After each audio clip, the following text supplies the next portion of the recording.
A very warm welcome to all of you to Ayurvedic Healing and Beyond podcast, and this is your host Dr. Vignesh Devraj. In today's episode, we're going to discuss about Vata dosha. Many people come and say, "Oh, my Vata is very high. What to deal with it? How to deal with it?" So let's deep dive into what is Vata. Vata is that dosha. Dosha means that which can trigger you, which actually means Va Gati Gandayo, which means that which has the power to move or to, it's very quick in nature. The two top qualities of Vata, it is cold in nature and it is very dry in nature. Now we saw in both Kapha and Pitta, it is slightly oily, and Kapha is oily and Pitta is slightly oily. But when it comes to Vata, it's very dry in nature. So Vata is the only dosha which has high dryness. Wherever you see dryness, it is Vata. Wherever you see drought, it is Vata. Wherever you see lot of water, it is Kapha. So a rainforest is filled with Kapha. You see a desert which is filled with dryness, the water is very low, it is high Vata. So when Vata goes up, people tend to have dryness issues. So if we take the three types, that is the body, gut and the mind. When Vata is very high in the body, see, Vata is that which is responsible for pain in the body. Pain is a feedback to your nervous system. So the entire nervous system, the intelligence that is functioning, it is the Vata. So let's say you take a computer, you have the hardware which is Kapha. You have the electricity, that is the Pitta. And you have the intelligence, the software that is functioning, that is the Vata. So this is a very few way to understand this. So it is the nervous system, the nervous energy, the nerves, all this falls under Vata. Now compared to Kapha and Pitta, which you can understand by the biomarkers, like high cholesterol is high Vata, high uric acid tends to relate to high Pitta. Now what is with Vata? Usually we can correlate it by seeing some trace elements or vitamins or vital elements being very less. And that which is unique to Vata is it is invisible in nature. Kapha is very heavy, you can measure it. To some extent, Pitta also you can measure it. But Vata, it's very difficult to qualitatively analyze it. There are multiple aspects. But maybe tomorrow we will have better technology to analyze this and we are able to qualitatively and quantitatively analyze it. So that's why diseases that fall under idiopathic in nature, we do not know what is the cause of this disease, but the patient is still suffering. Just because we do not know the cause doesn't mean there is no cause. There is definitely a cause. But that is where the Vata comes into play. So it's like you have the most powerful weapon with you, but if your enemy is invisible, it makes it very difficult. So that is how the Vata is. So this is your nervous energy, your movement, your pain levels in the body. All these are depending on your Vata. So the food you eat, it has to move through your gut, move through your colon. This movement is because of the Vata. If Vata is blocked, the movement is blocked and that leads to pain. The blood is flowing in the body. That flow is because of Vata. So anything that which is moving in the body, your thoughts, your food, your blood, and also the movement of your body, this is your Vata. So it is quick in nature, it is mobile in nature, it is very agile. That is what Vata is. So in your body, when Vata is good and high in a good way, that means you are very flexible, you are very mobile. You will see when you see gymnastic people, it's because the Vata is they train their body to be very flexible and at the same time strong. We always say strength with flexibility is the sweet spot. But if you have strong, but if you don't have mobility, it makes it very difficult. If you have too much flexibility but no strength, again it's of no use. You need a balance of strength and mobility or flexibility. And it is Vata that is responsible for the flexibility. And that part is what good Vata is. But if it leads to stiffness, that is when Vata is not in the right manner. And stiffness leads to pain. It leads to being stuck. So that's why we need good Vata to come out of this feeling of feeling stuck or being stuck. See, the good Vata in the body means their mobility is good, their joints are not aching. But when Vata becomes very aggravated, there is pain, there is tenderness, especially in the joints, they feel a lot of pain, there is dryness. So the synovial fluid, for example, in the knee joint, is what is kapha, and when it becomes dried up and when it creates pain in the movement, that is when the vata goes up. This is just the way and how an Ayurvedic doctor try to analyze this. So, of course, we have the modern technology, modern investigation parameters that supports and understand the system in a much better way. In ancient ways, these were the way it was correlated. And today we understand in a much better way because of the modern investigations. And when there is too much of dryness on the skin, especially if you go to a very cold climate when you need to keep using a lip balm, that means the surrounding is very high in vata because you're constantly needing to use a moisturizer or a hand cream or a lip balm or an oil to moisturize yourself. This means your vata is high in the body, or the surrounding system is promoting the dryness in your system. So this tends to happen. See, I've seen people when they come to a tropical climate like in Kerala, you don't need to use a lip balm. But you go to Delhi in winter, you need to use a lip balm consistently because your lip can get dry and it can start forming crusts. And when the vata is high in the gut, people tend to have constipation, they don't go to toilet regularly, they struggle to go to toilet, and they also tend to have bloating tendencies. So when you have constipation, and that leads to bloating. I've done multiple episodes on constipation previously. Please go listen to that. Many of the people who come and say constipation, their self-proclaimed diagnosis is wrong. Constipation is only when they're not able to go to toilet at least once in 2 or 3 days. At least that. But usually people go to toilet every day and they say they have constipation just because they are not satisfied with the bowel movements. That's not the case. Maybe they are unsatisfied. But when the vata is high, what it means is it led to a lot of dryness in the gut, and that dryness led to slow movement of the waste element that needs to be evacuated. So they need to use the antidote, which is to lubricate better. So they need to eat good fat and avoid trans fat. Good fat, ghee is one of them, coconut oil, olive oil, depending on the type of the geographic location that they are.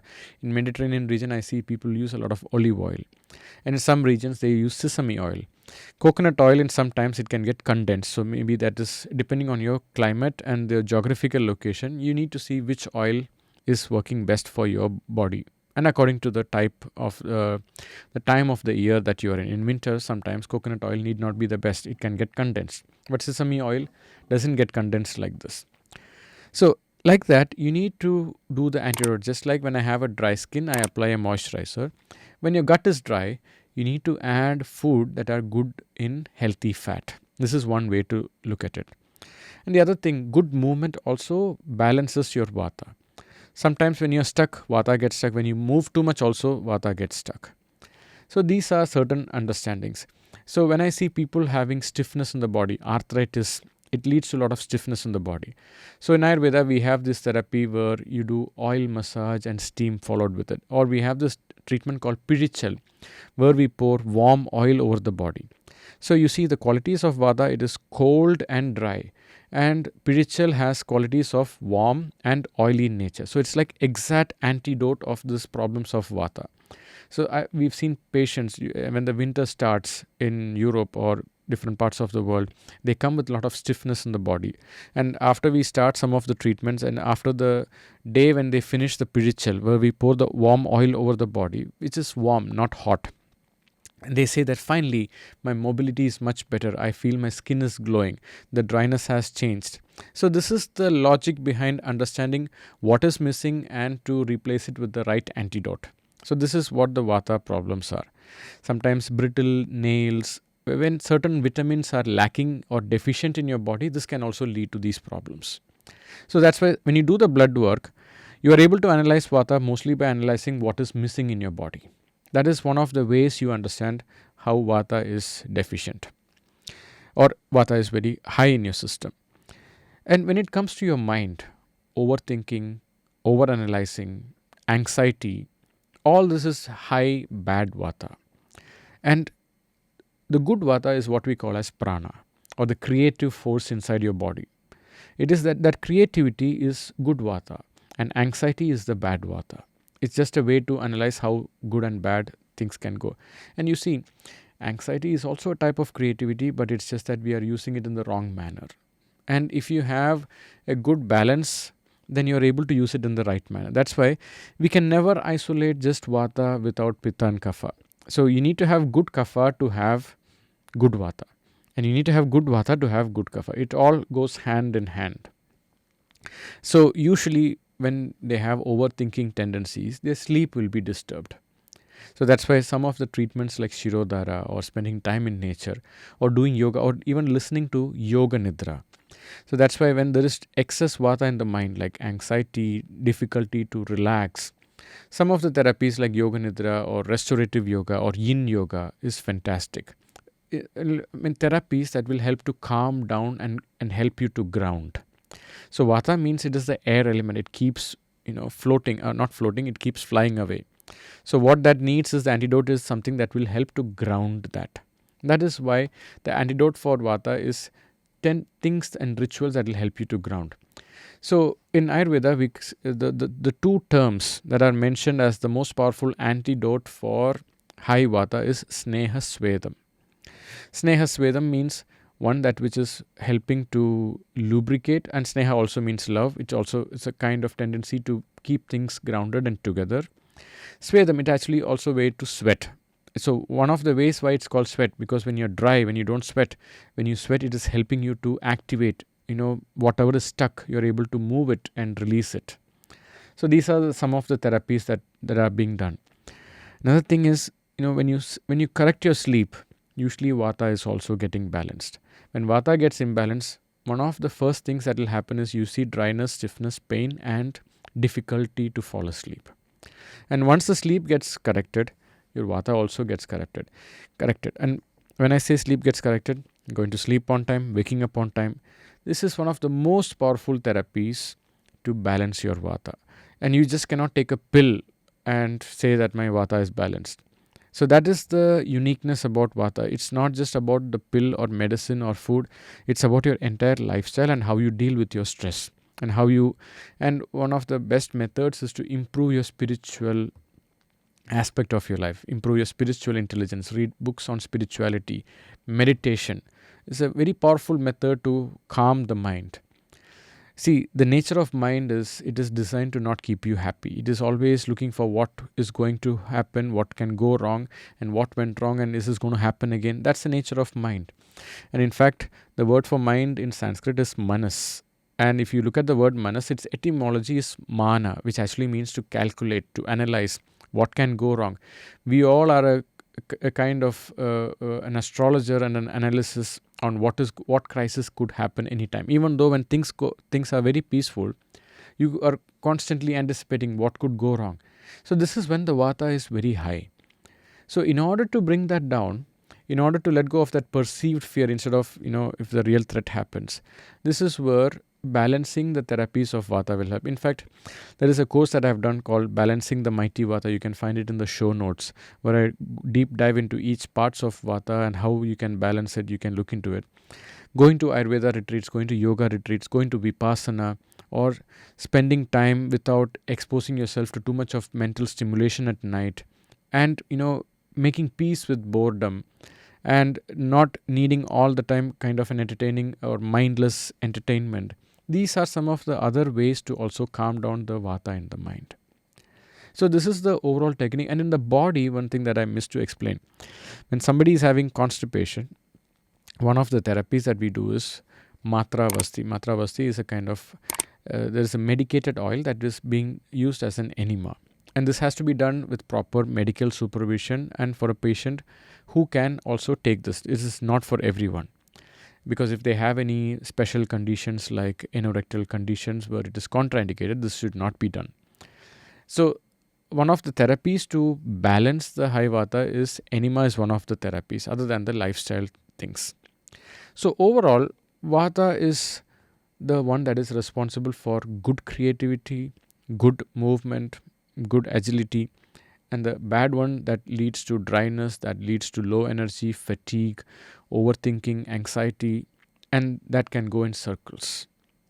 So this is why it's important to balance vata more than the other two. Of course, the other two is also important.